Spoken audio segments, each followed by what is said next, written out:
अंतक के रूप में जानता है तथा पूर्ण रूप से मेरी चेतना में रहता है, वही भौतिक दुखों के कष्ट से मुक्ति प्राप्त कर सकता है। किंतु हम इसे स्वीकार नहीं करेंगे। हम इतने सारे मिथ्या स्वामी, मिथ्या सखा, मिथ्या भोक्ता प्रस्तुत करेंगे तथा वे परस्पर युद्ध करेंगे। जगत की यही स्थिति है। यदि लोग इस ज्ञान को ग्रहण करें तब तत्काल ही शांति होगी। शांतिम ऋष्यति, यही ज्ञान है। यदि कोई इस नियम का पालन करता है वह ईमानदार है और वह अधिकार यही यह अधिकार नहीं जताता कि मैं यह मेरा है। उसे ज्ञात है यह कृष्ण का है, अतः प्रत्येक वस्तु का उपयोग कृष्ण की सेवा के लिए करना चाहिए। यही ईमानदारी है। यदि ये पेंसिल मेरी है और मेरे शिष्यों के लिए सदाचार यह है कि वे पूछें क्या मैं इस पेंसिल का उपयोग कर सकता हूँ, तब मैं उत्तर दूंगा हाँ कर सकते हो।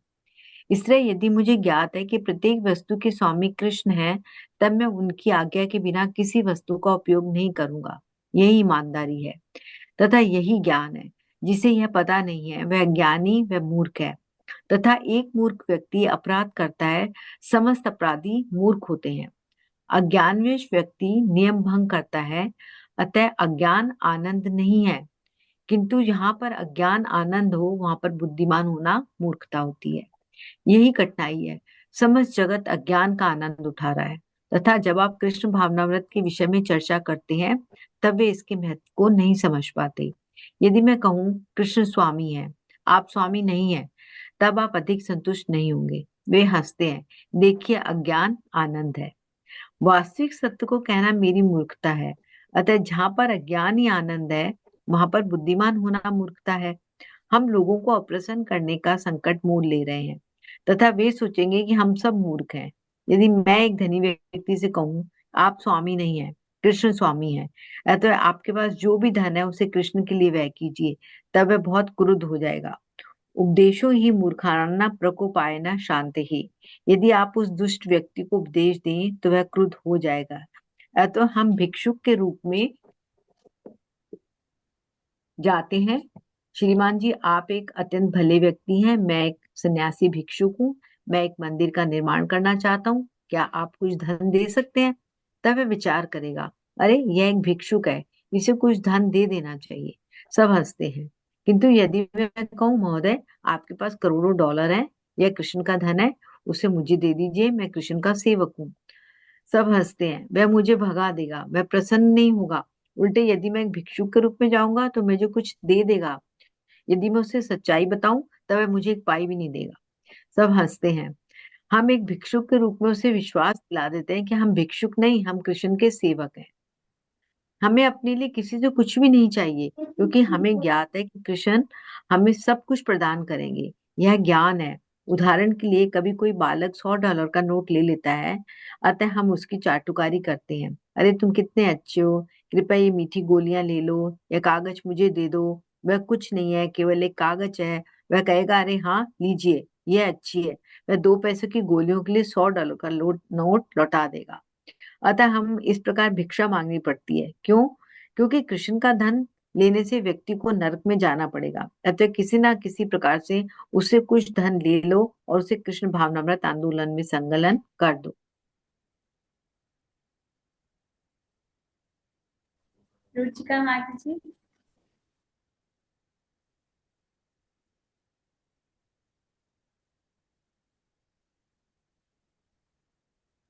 Okay, let me read. Sorry, mute पे था। और फिर वह नरक में नहीं जाएगा। माता हाँ। जी, can I continue Shila Prabhupada dialogue? हाँ माता जी, यू कैन रीड। हाँ, आप उसे नरक में जाने से बचाते हैं क्योंकि कृष्ण के लिए व्यय की गई एक पाई का भी हिसाब होगा। अरे, इस व्यक्ति ने एक पाई दी है, इसे अज्ञात स्वीकृति कहते हैं। वह भक्तिमय सेवा जिसे व्यक्ति अनजाने में करता है। लोग अपने विचारों में अत्यंत निर्धन है, अतएव संत जन उन्हें किंचित ज्ञान देने का प्रयत्न करते हैं। वह उन्हें कृष्ण की सेवा का अवसर प्रदान करने का प्रयास करते हैं। यह संत जन का कर्तव्य है। किंतु यदि वह दूसरों से धन लेकर अपनी इंद्रिय तृप्ति के लिए उसका उपयोग करता है, तब वह नरक में जाता है। तब वह समाप्त हो जाता है, तब वह एक वंचक है, वस्तुतः वह एक अपराधी है। आप किसी से एक पाई भी लेकर अपनी इंद्रिय तृप्ति पर व्यय नहीं कर सकते हैं। मैं उन लोगों के बारे में सोचता हूँ जो कृष्ण भावना में नहीं है। कृष्ण का अर्थ है भगवान। वे किंचित भगवत भावना में हैं, किंतु फिर भी ये व्यक्ति इस सीमा तक ईमानदार है कि दूसरों से कुछ भी नहीं लेते हैं, तथा वे अन्य लोगों के साथ ईमानदार रहने का प्रयास करते हैं। क्या ये वे अन्य लोगों से नहीं लेते हैं किंतु वे भगवान से लेते हैं। तब ये लोग कुछ सीमा तक भले हैं। वे भले नहीं है। यदि वह यह सिद्धांत नहीं सीखता है कि भगवान स्वामी है, तब वह भला नहीं है। मैं उन निर्धन लोगों के विषय में विचार कर रहा हूँ जिन्हें धन तथा अन्न की आवश्यकता है, किंतु वे उन्हें प्राप्त करने के लिए अपराध नहीं करते हैं। उनके आसपास के सभी लोग चोरी कर रहे हों, किंतु ये लोग फिर भी दृढ़ रहते हैं तथा चोरी नहीं करते, और किसी प्रकार से ये लोग इस बात के अधिकारी हैं कि उनके साथ कुछ अच्छी घटना घटे। किंतु जो व्यक्ति विचार कर रहा है कि वह चोरी नहीं कर रहा है, वह भी चोरी कर रहा है, क्योंकि उसे यह ज्ञात नहीं है कि प्रत्येक वस्तु पर कृष्ण का अधिकार है। अतएव वह जो कुछ भी स्वीकार कर रहा है उसे वह चुरा ही रहा है। यह क्या छोटा चोर है? हो सकता है आपको यह ज्ञात ना हो कि यह दुशाला मेरा है, किंतु यदि आप इसे ले जाए तब क्या आप चोरी नहीं कर रहे हैं? किंतु यदि मैं यह जानते हुए भी कि आपका है इसे ले जाऊं, तो मैं तब की अपेक्षा अधिक बुरा चोर हुआ, जब मैं यह न जानते हुए कि यह किसका इसे ले जाऊं। मैं ये सोचता हूँ कि कदाचित यह किसी का ना हो और मैं इसे ले लेता हूँ। वह भी चोरी है, क्योंकि यह किसी ना किसी का तो होगा ही। आप बिना उसकी आज्ञा के इसे ले जाते हैं। आपको ये ज्ञात भले ही ना हो इसका स्वामी कौन है, किंतु आपको यह तो ज्ञात है यह किसी ना किसी का अवश्य है। यह ज्ञान है। कभी कभी हम सड़क पर कितनी ही मूल्यवान वस्तुएं पड़ी देखते हैं। सड़क सुधार अथवा बिजली के काम के लिए पड़ी सरकारी संपत्ति। कोई आदमी यह सोच सकता है, सौभाग्यवश ये वस्तुएं यहीं पड़ी हैं, अतः मैं इन्हें ले जा सकता हूँ। क्या ये चोरी नहीं है? यह चोरी है। हाँ, उसे यह ज्ञात नहीं है कि यह सब सरकारी संपत्ति है। वह इसे उठा ले जाता है, वह चोरी है। जब वह पकड़ा जाता है तब उसे जेल होती है और दंड मिलता है। अतः उसी भांति आप जो कुछ भी एकत्र कर रहे हैं, मान लीजिए आप नदी से एक गिलास पानी पी रहे हैं, क्या नदी आपकी संपत्ति है? नहीं। फिर यह चोरी है। आपने नदी की रचना नहीं की, आपको यह ज्ञात नहीं है कि उसका स्वामी कौन है, अतएव ये आपकी संपत्ति नहीं है। अतएव ये जानते ना हुए कि यह किसकी है, यदि आप एक ग्लास जल भी पी लेते हैं तब आप चोर हैं। अतः आप यह सोच सकते हैं मैं ईमानदार हूँ, किंतु वस्तुतः आप एक चोर हैं। आपको कृष्ण का स्मरण करना चाहिए। हे कृष्ण, यह आपकी रचना है, अतः दया करके मुझे पीने की आज्ञा दे। यह ईमानदारी है। अतएव एक भक्त सदैव कृष्ण का चिंतन करता है। समस्त गतिविधियों में यह कृष्ण का है, यह ईमानदारी है। अतएव कृष्ण भावनामृत से विहीन प्रत्येक व्यक्ति दुष्ट, चोर, कपटी तथा डाकू है। अतएव हमारा निष्कर्ष है कि जो कृष्ण को नहीं समझता है, उसके पास कोई अच्छी योग्यता नहीं है। ना तो वह ईमानदार है, ना उसको ज्ञान है। अतएव वह एक निम्न कोटि का मनुष्य है। यह ठीक है ना? यह अंधविश्वास नहीं है, यह एक तथ्य है। तो आप समझ गए ना कि ज्ञान क्या है तथा ईमानदारी क्या है? एक प्रकार से। और क्या कोई दूसरा प्रकार भी है? बॉब हंसता है। क्या कोई और प्रकार है? इसका खंडन करो। बॉब पुनः हंसता है। श्रीला प्रभुपाद भी हंसते हैं। अन्य प्रकार? क्या कोई विकल्प है? हम ऐसी कोई बात नहीं कहते हैं जिसका कोई खंडन कर सके। ऐसा अनुभव हमें है। इसके विपरीत हम सबका खंडन करते हैं। कोई और प्रश्न है? अब तब अब तक हमें कृष्ण का संरक्षण प्राप्त हुआ। बड़ी बड़ी सभाओं में, बड़े बड़े देशों में प्रवचन के उपरांत मैं प्रश्न करता हूँ। कोई प्रश्न करना है? अब मुझे कोई प्रश्न नहीं पूछना है। लंदन के कॉन्वे हॉल में हमारा पहला दिन का भाषण था। प्रत्येक सभा के उपरांत मैं प्रश्न करता था। क्या कोई प्रश्न है? क्या आपसे अनेक प्रश्न किए गए? हाँ, अनेक मूर्खतापूर्ण प्रश्न। मैं एक प्रश्न और करना चाहता हूँ। मूर्ख होने से क्या तात्पर्य है? जिसे कुछ भी ज्ञान ना हो उसे मूर्ख समझना चाहिए। प्रभुपाद, मेरा एक व्यक्तिगत प्रश्न है, क्या मैं प्रश्न कर सकता हूँ? हाँ। कुछ काल पूर्व कलकत्ता में लोगों ने एक सप्ताह मनाया था जिसका नाम रखा था पशुओं के प्रति क्रूरता रोको सप्ताह। यह एक अन्य मूर्खता है। वे क्रूरता रोकने का विज्ञापन कर रहे हैं तथा वे ही हजारों व- वधशालाओं को चला रहे हैं। आप देखते हैं ना, यह एक अन्य मूर्खता है। वे नियमित रूप से पशुओं के प्रति क्रूरता करते हैं तथा उसे रोकने के लिए अब एक संस्था की स्थापना कर रहे हैं। यह तो उसी प्रकार हुआ जैसे चोरी का एक दल भला व्यक्ति तथा संबंधित गुडमैन एंड कंपनी के नाम से संबोधित करे। हरे कृष्णा। अच्छा, मैं आपसे हरे पूछना। कृष्णा प्रभु जी, यहाँ से टॉपिक चेंज हो गया, तो हम लोग पीछे वाला पहले डिस्कस कर लेते हैं। हाँ, यस माता जी। तो लास्ट टॉपिक में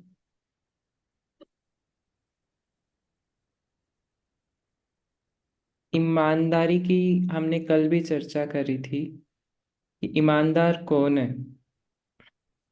हम्म।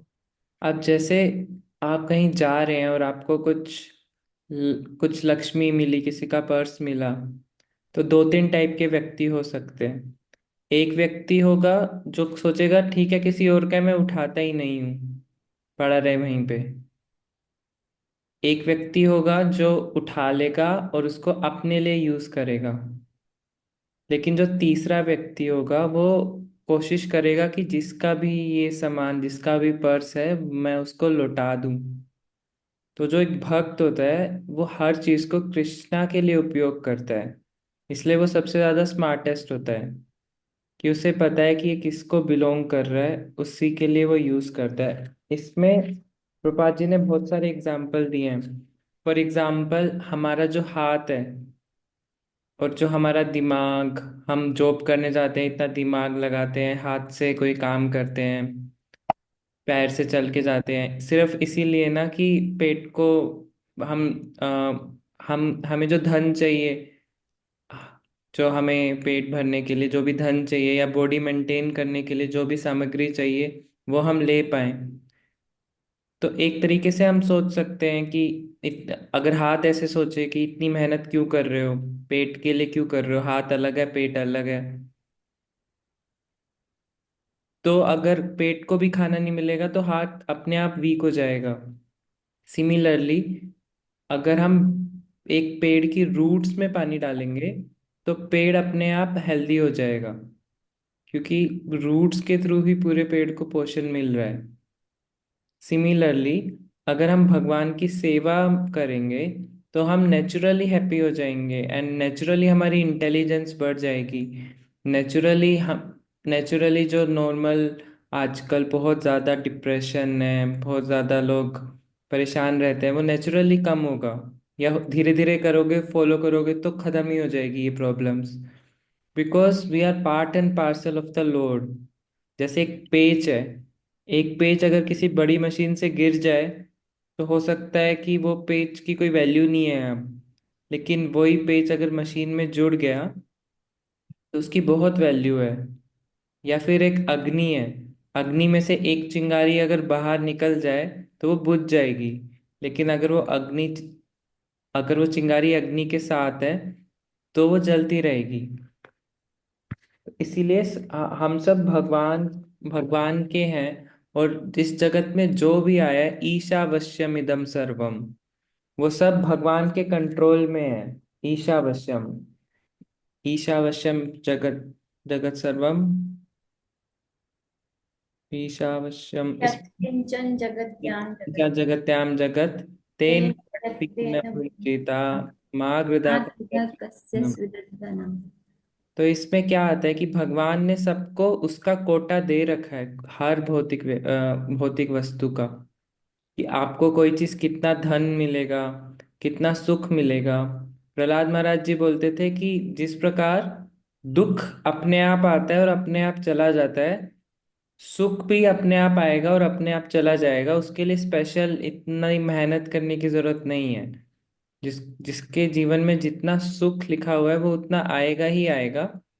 मेहनत का मतलब परेशान नहीं होना किसी भी चीज से, बट अपनी ड्यूटीज को फॉलो करते रहो। जो भी आपकी ड्यूटीज हैं, जो भी आपकी सेवाएं हैं, उसको अच्छे से करो। भौतिक सेवा या स्पिरिचुअल सेवा, जो भी सेवाएं हैं।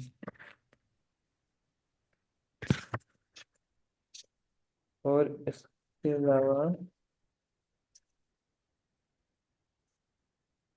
इसमें जो ये वाला वर्स है, भोक्ताराम यज्ञ तपसाम, इसको पीस फॉर्मूला भी बोलते हैं।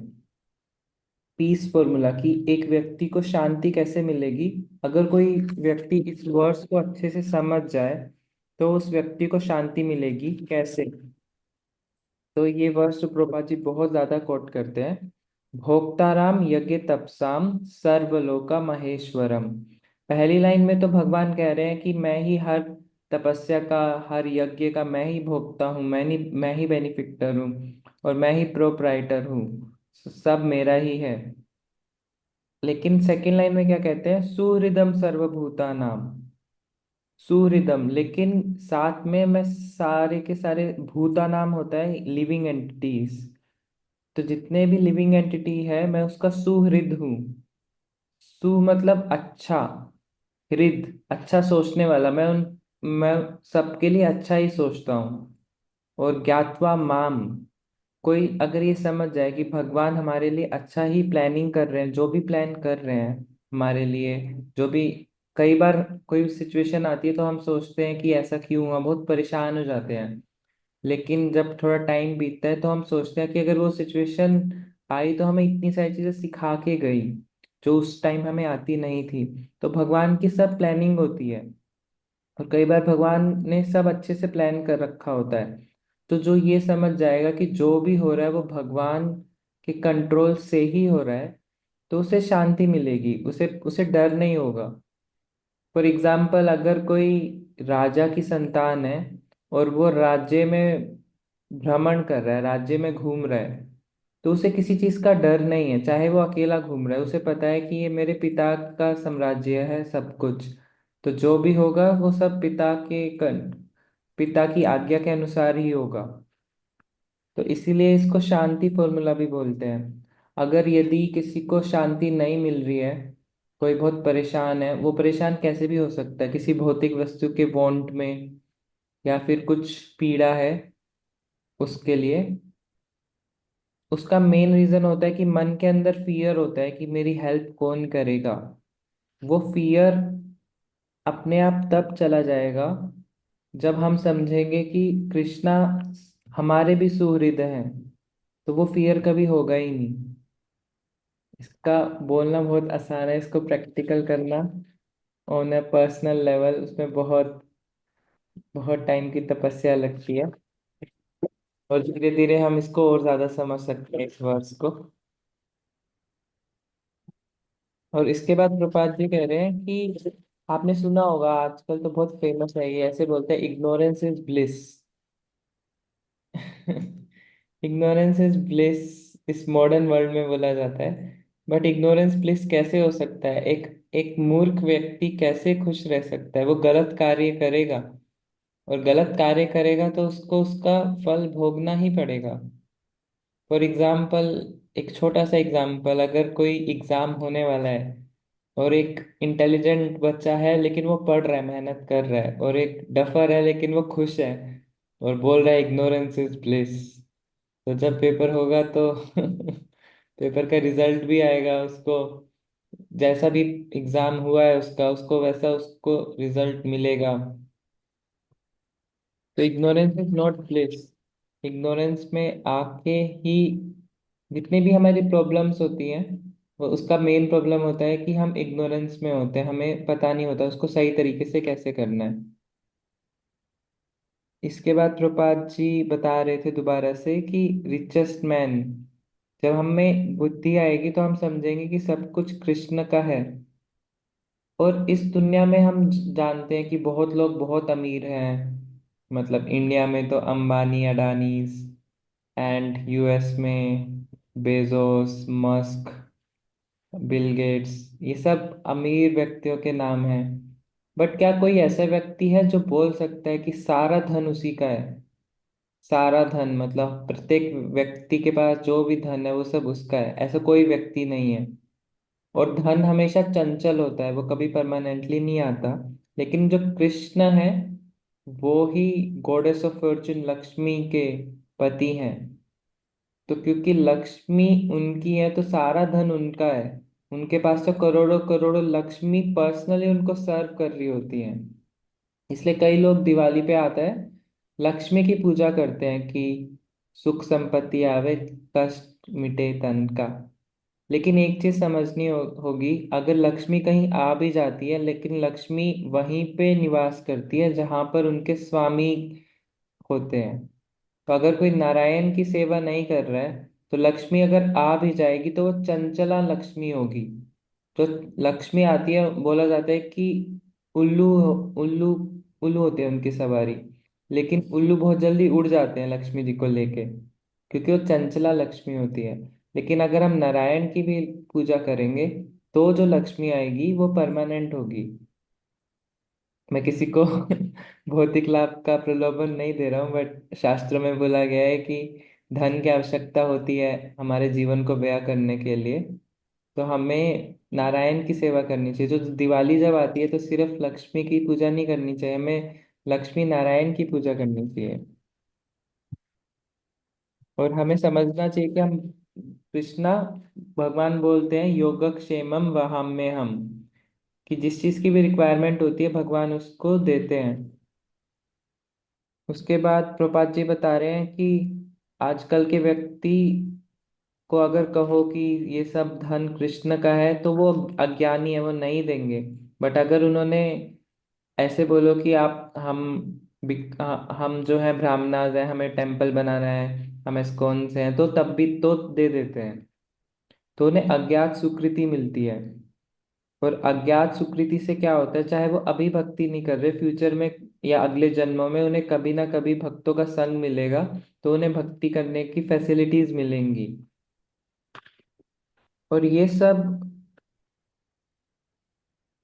इस जगत में सभी को इंद्रिय तृप्ति का प्रलोभन रहता है कि हम इस तरह से एंजॉय कर लें।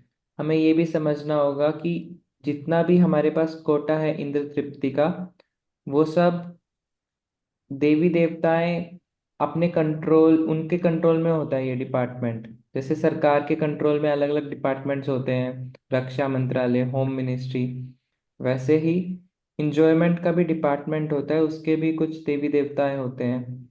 तो वो सब हम कंट्रोल नहीं कर सकते कोई कितना एंजॉय करेगा। हम बस एक ही चीज कर सकते हैं, हम बस अपनी ड्यूटी कर सकते हैं। जितना भी इंजॉयमेंट आएगा वो अपने आप समय के साथ आएगा और साथ में चला भी जाएगा। और सब कुछ कृष्ण का है। अगर हम पानी भी पीते हैं तो भगवान बोलते हैं कि I am the taste of water. तो जो कृष्णा कॉन्शियस व्यक्ति होता है वो पानी पीते हुए भी कृष्णा को याद करता है। और ऐसा व्यक्ति जो हमेशा कृष्ण को याद कर पाता है वो ऑलवेज ग्रेटफुल है कि भगवान ने मुझे पानी दिया है। तो अगर हम हर जगह देख के कृष्ण को याद कर पाएंगे, कोई भी चीज लेंगे। ये बात मैंने पहले भी डिस्कस करी थी, कि जो मंदिर में कोई भी चीज, कोई भी वस्तु होगी, उस पे वो लिखते हैं ICO, in care of. In care of उस डिवोटी के नाम होगा, इन केयर ऑफ गगन प्रभु, ऐसे लिख सकते हैं। लेकिन एक्चुअल इन केयर क्यों लिख रहे हैं, क्योंकि वो बिलोंग करती है भगवान को। अभी हम उसकी बस केयर कर रहे हैं। और फ्रूट्स के बारे में प्रभात जी बता रहे थे, जैसे अगर हम गए, पेड़ों पे फ्रूट्स लगे हुए हैं, आपने कहीं देखा होगा कहीं पे बेल लगी हुई है, सब्जी लगी हुई है, तो कोई व्यक्ति सोचता है कि ये अपने आप यहाँ पे आ गए, चलो मैं इसको ले लेता हूँ। वो अपने आप नहीं आया, उसे कृष्ण ने बनाया है। अगर लेना भी है तो कृष्ण को ऑफर करके लो, कृष्ण ने दिया है, हर चीज कृष्ण की है। और जो व्यक्ति ऐसा नहीं करता उसे पाप लगता है,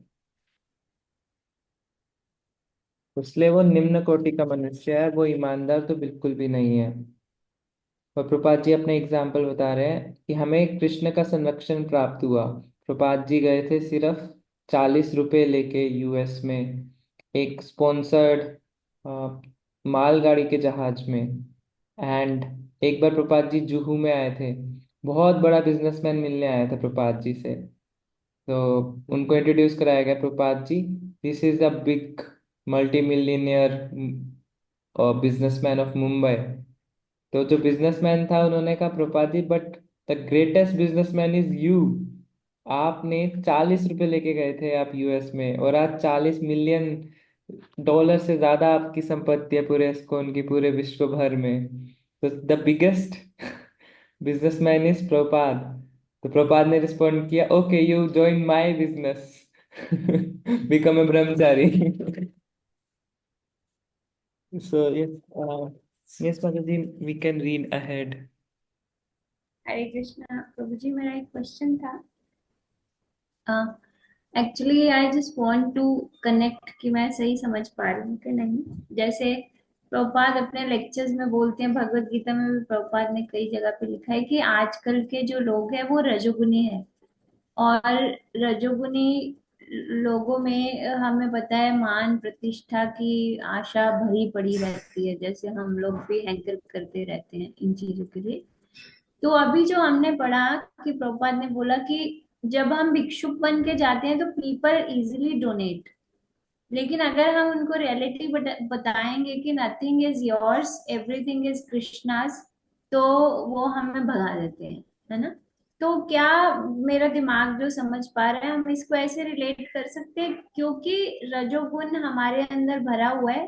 दैट्स वाई जब जब कोई भिक्षुक बन के आता है तो हमारे अंदर वो दाता की फीलिंग रहती है कि आई एम द गिवर, मैं दे रहा हूँ, है ना। और अगर कोई हमें बोलेगा कि everyone is everything is Krishna's, तो इट्स नॉट योर प्रॉपर्टी, तो फिर हमें लगेगा कि ही इज ह्यूमिलेटिंग अस। तो I just want to clarify कि क्या मैं सही समझ रही हूँ कि रजोगुण की वजह से जब हमारे सामने कोई डोनेशन मांगता है तो वी इजिली गिव अवे, क्योंकि हम अपने आप को मान रहे होते हैं कि I am the proprietor of these things. हरे कृष्णा माता जी, आपका प्रश्न पूछना मेरे से ऐसा ही है जैसे कोई टीचर, कल भी हुआ था ये कि कोई टीचर बस स्टूडेंट का टेस्ट ले रहा होता है कि नहीं स्टूडेंट। प्रभु जी, मेरे माइंड में कुछ डाउट आता है या कुछ ऐसे लगता है कि this teaching can be drawn from here, तो I just want to clarify, is it okay? Yes माता ji, it is perfectly okay and fine कि रजोगुण के कारण हमें मान चाहिए, इसलिए हम आसानी से डोनेशन देते नहीं अगर हम कहेंगे सब कृष्ण का है। But I just want to add कि एक वैदिक जो हमारे हाँ वो था ना, वर्ण आश्रम में जो ब्राह्मणाज होते हैं उनको कभी भी कुछ इसलिए नहीं दिया जाता था कि ठीक है इनके पास कुछ नहीं है कुछ दे दो। इसलिए दिया जाता था कि इनकी ड्यूटीज है। बाकी के जो आश्रम है, मेन आश्रम आता है गृहस्थ आश्रम, इनकी ड्यूटी है बाकी सब आश्रम को देने की। और जो क्षत्रियज होते हैं, जो वैश्यास होते हैं, इनको देना ही होता है, ड्यूटी है। बिकॉज अगर ब्राह्मणास नहीं होंगे तो सोसाइटी में और प्रॉब्लम्स आने लगेंगी, कहीं पे क्राइम बढ़ रहा होगा, कहीं पे एजुकेशन अच्छी नहीं है, हेल्थ केयर सेक्टर हम सबको पता है सब झूठ है आज।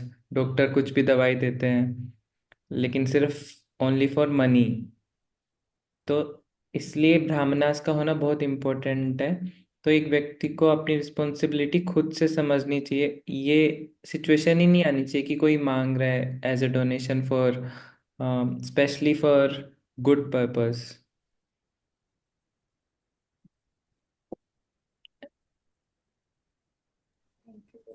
एक मेरा छोटा सा और डाउट था। Though I know from my inner heart, but कभी कभी ऐसी सिचुएशंस होती हैं कि हमसे बच्चे कुछ पूछ रहे हैं कि shall I buy this, it's very much expensive. तो मेरा जनरल आंसर होता है, बेटा your papa takes care of each and every matter of finances, तो यू आस्क। तो पंजाबी में मैं उसको जनरली यही बोलती हूँ, तेरा तेरे पापा घर दे मालक है भाई, उन्होंने पूछ।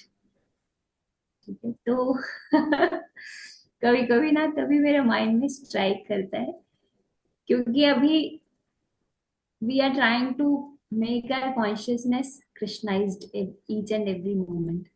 कभी कभी मेरे माइंड में स्ट्राइक करता है, दिस डायलॉग मैंने रॉन्गली बोल दिया, है ना। पापा is not the owner, but outer material उसमें देखें तो इट्स करेक्ट।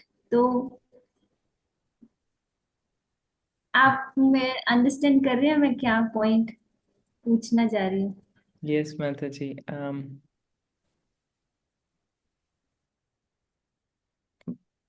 ये शायद अगर आप अगर मतलब प्रभु जी अगर डिवोटी नहीं है तो उन्हें थोड़ा सम्मान देने के लिए बोलना ही पड़ेगा कि you are the maintainer. Otherwise उन्हें ऐसा लगेगा कि मैं इतनी मेहनत करता हूँ and and Krishna is the maintainer. तो थोड़ा सम्मान सम्मान से ही रिलेशंस अच्छे होते हैं, तो कभी कभी बोलना भी पड़ता है। सो ये मेरा मानना है माता जी, बट मुझे और प्रभु जी उनका नेचर नहीं है ऐसा, दो he is not an ISKCON devotee, but still उनका नेचर ऐसा नहीं है। बट फिर भी वही बात है कि हम लोग मटेरियली इतने घुसे हुए हैं इन चीजों में कि from the core of our hearts हमें पता भी है, बट जो डायलॉग डिलीवरी हमारा रहता है वो हमेशा ही ऐसे रहता है। कभी कभी मैं वो भी कंफ्यूज हो जाती हूँ कि ऐसे मतलब बोलना चाहिए नहीं बोलना चाहिए, इज इट एन ऑफेंस, और गृहस्थ लाइफ में इट्स ओके। माता जी शायद ये क्वेश्चन महाराज जी बता पाएंगे। कि बोलना बोल बोल तो सकते हैं, अगर सामने वाला रिसेप्टिव है तो बोल सकते हैं। I think so. Hare Krishna. Doubt session अच्छा 45 हो गए हैं, तो वी हैव टू 1 मिनट। सो किरण माता जी।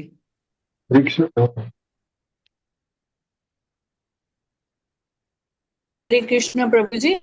मैं जो शिल्पा माता जी कह रही थी, मैं उसी कॉन्टेक्स्ट में कहना चाह रही थी कि the father of children is custodian, Krishna made him custodian of the family.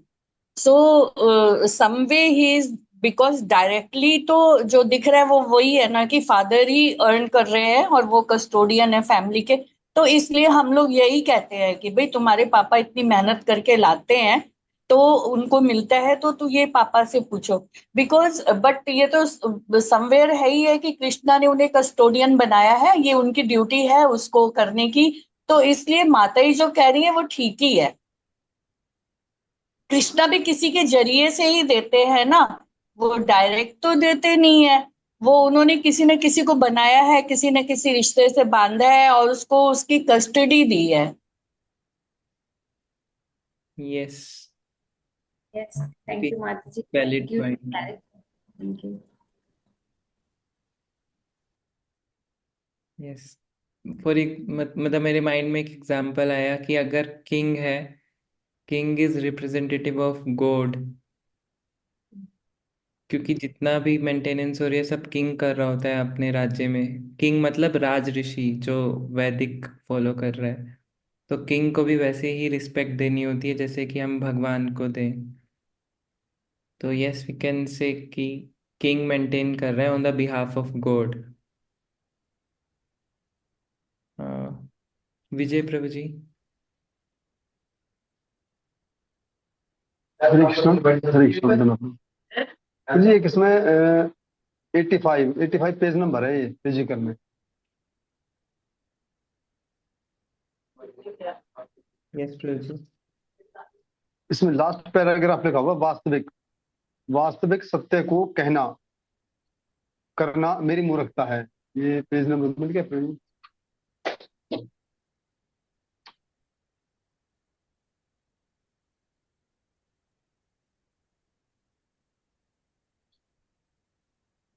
अच्छा प्रभु जी, यस प्रभु जी। व्हाट्सएप क्वेश्चन प्रभु जी। जी सुपा जी का डायलॉग है ये। वास्तविक वास्तविक इसी में थोड़ा सा मेरा डाउट है इसमें। वास्तविक सत्य को कहना मेरी मूर्खता है। अतः जहां पर अज्ञान ही आनंद है, ठीक है, वहां पर बुद्धिमान होना मूर्खता है। ठीक है, ये समझ में आ गया। हम लोगों को अप्रसन्न करने का संकट मोल ले रहे हैं। तो लोगों को अप्रसन्न करने का या प्रसन्न करने का, ये कुछ मिसप्रिंटिंग मेरी बुक में है या सभी में ऐसा है? आप ये प्रसन्न। इसका मैं तात्पर्य समझ पा रहा हूँ। प्रभु जी, सब अज्ञानी है, उनको ज्ञान दो हाँ ठीक है। तो वो गुस्सा हो हम्म, जाएंगे, ठीक है। तो वो अप्रसन्न हो जाएंगे। उनको कहो कि ये लक्ष्मी कृष्णा की है, तो वो गुस्सा हो जाएंगे, कृष्णा की कैसे, ये तो हमारी है। हम्म, तो एक संकट है ना, सामने वाला गुस्सा हो सकता है। ऐसे ठीक है। कई कई बार ऐसा हुआ है। Prabhupada ji preaching in US, and कोई स्टूडेंट था, वो गुस्सा हो गया, प्रभुपाद पे हमला करने की कोशिश करी, बट प्रभुपाद जी के डिसाइपल्स ने एक थे ब्रह्मानंद प्रभु, जी। 6 फुट के थे और इतने मोटे तगड़े, तो वो रक्षा करते थे प्रभुपाद जी की जहां भी जाते थे। तो हम्म, सबको तो वचन इसका नहीं। तात्पर्य अब हमें हाँ जी। यस, हमें ये समझना चाहिए कि भगवान इसका तात्पर्य मैं ये समझ पा रहा हूँ कि लोग मतलब अप्रसन्न इससे हो रहे हैं। तो जो वो अप्रसन्न हो रहे हैं, तो उससे क्या थोड़ी नाराजगी भी उनके अंदर हो रही है। जो नाराजगी हो रही है तो उससे थोड़ा संकट भी हो रहा है। तो वो संकट मतलब, हाँ, प्रभुपाद जी कह रहे हैं मैं मोल ले रहा हूँ, मतलब संकट में। जी, जो मैं ये समझ पा रहा हूँ। यस, ठीक। कुछ सेक्शन ऑफ सोसाइटी को हमेशा कोई भी हाँ, अच्छी प्रॉब्लम होती नाराजगी है। रहती है। जी जी जी, कितना रहती है। भी अच्छा काम कर लो, कितना भी अच्छा काम कर लो, कोई सेक्शन ऑफ सोसाइटी कहेगा ये गलत है, ये अच्छा नहीं हम्म। कर। क्रिकेट क्रिकेट की कमेंट्री होती है, तो अगर सब लोग बोलते हैं ये शॉट सही नहीं मारा, इसको ऐसे मारना था। जी। आप बन जाओ क्रिकेटर। कमी कमी निकालने वाले तो बहुत हैं। ये कमी निकालने वालों की कमी नहीं है। अगर हम जैसे एक कहावत कहते हैं कि यदि कमी निकालने के लिए काउंटिंग करें, तो एक ढूंढने निकलेंगे तो उसमें सैकड़ों मिल जाएंगे। और यदि हम एक कहावत भी आती है, मुझे अभी पक्का ध्यान नहीं आ रहा, कि एक पोस्टर में, एक पिक्चर में कोई कमी थी कि इस कमी को पूरा करना है। तो कमी को पूरा करने वाला तो कोई नहीं मिला, लेकिन कमी निकालने वाले उसमें तो हजारों में मिल गए थे। तो वो कमी तो हजारों मिल जाएंगे निकालने वाले। यस प्रभु जी, यही जी तात्पर्य। तो जी, ठीक है भाई। करते हैं, कार्तिक चल रहे हैं, कुछ डिवोटीज के भाव हैं जी जल्दी सोने जी। की। तो वाञ्छाकल्पतरुभ्यश्च कृपा सिन्धुभैव च पतितानां पावनेभ्यो भ्यो वैष्णवेभ्यो वैष्णव भ्यो नमो नमः। वैष्णववृंद की जय, सभी वैष्णव ठाकुर की जय। भक्ति गौण की जय।